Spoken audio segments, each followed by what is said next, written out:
Hey everybody, welcome to another Bet Carter with me, Daryl Carter for RacingTips.com. Cracking weekend's worth of action to look forward to. Very disappointed with the way things went last week. All four selections blew out. I was absolutely gutted. Got four more this week though. 3 from Haydock, 1 from Ascot. And I'm really looking forward to them.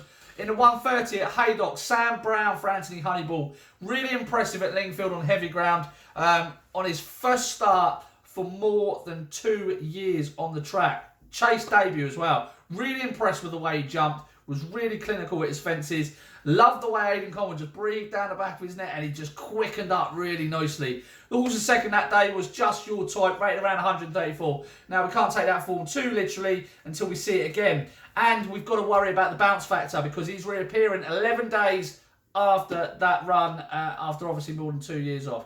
But I think he's the most progressive horse in the field. I think he's open to so much improvement. Really looking forward to seeing him dropping back and trip. He's definitely a fast horse. He was quick enough to win over 2 miles 2 years ago.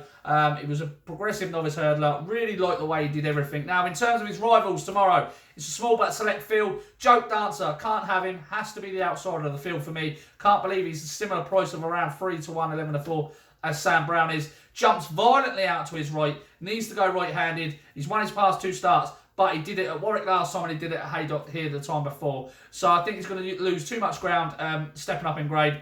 So I can't have Joke Dancer. Not in Dubai has been really impressive. Really liked his run last time at Doncaster. But I'm just concerned that he puts an extra stride in at his fences. And I think this step up in grade with his little bit quicker pace, even on this heavy ground, I think could cause him a bit of trouble. Like I say, extra stride in his fences makes mistakes. I think he's 1 fence away from an unseat or a fall. So I couldn't have him. Wouldn't be happy with my money on Night of Dubai. Windsor Avenue is the one to beat. However, he needs to prove that he is fit and well after being absolutely hammered by Sam Spinner the last day. We haven't seen him again since.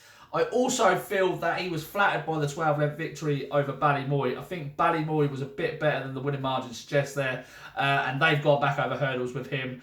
Windsor Avenue kept up to his work, quite rightly so, but Ballymoy made a couple of errors in the home straight, which just allowed Windsor Avenue to get the upper hand on him.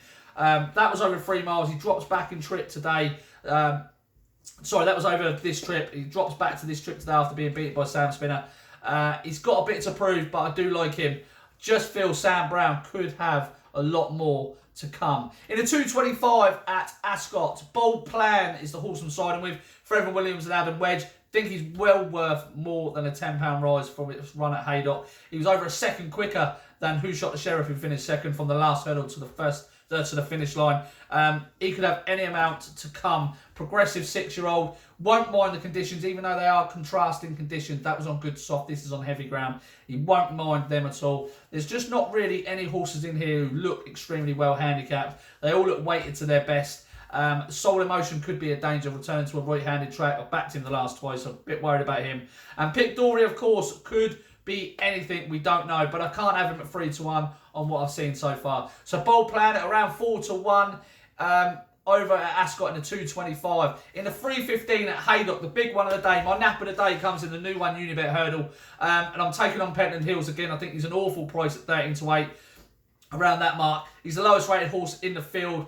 He's got to give weight to Ballyan. He only receives £1 from Durasso. And I actually think Durasso, who has been given an English rating of 156, is the one to beat here. If you go back through bits and pieces of his form, Goran last year, he beat a couple of horses in Rashan and Course Sublime very easily. Course Sublime went on next time out to finish behind Pentland Hills in the Triumph Hurdle. Rashan came out 2 starts later and won a Grade 2 hurdle. On his most recent start, he went over fences. The last time we see him, that was more than 300 days ago. He won a Grade 2 chase, beating Cadmium. That horse went on to win the Topham very easily. It's pretty smart form. He'll love the testing conditions at Haydock tomorrow. And Joseph O'Brien will not have him undercooked. He's had 4 runners in the UK in the last 5 seasons, away from Aintree and Cheltenham.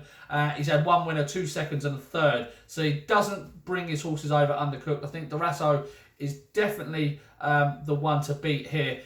If you're having a champion hurdle bet on the basis of this, Pentland Hills is 8 to 1, Durasso is 50 to 1.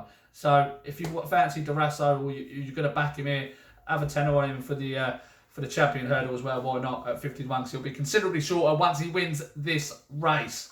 Last horse of the day, 3:45 Haydock. Last chance saloon for Go Long, who has got everything in his favour. More so than when he had at Newbury when I put him up a couple of weeks back. Really disappointed with that run. Not many excuses. Chickpieces go on first time. Tom Scudamore gets on board. Returns to Haydock, where his most impressive run was finishing third behind Brelon Darson. What's wrong with you? Down to a mark of 123. Everything's in his favour here. Loves heavy ground. No excuses. So I think he is worth taking a chance on. But that's it. Nap of the day, Durasso taking on Pentland Hills yet again.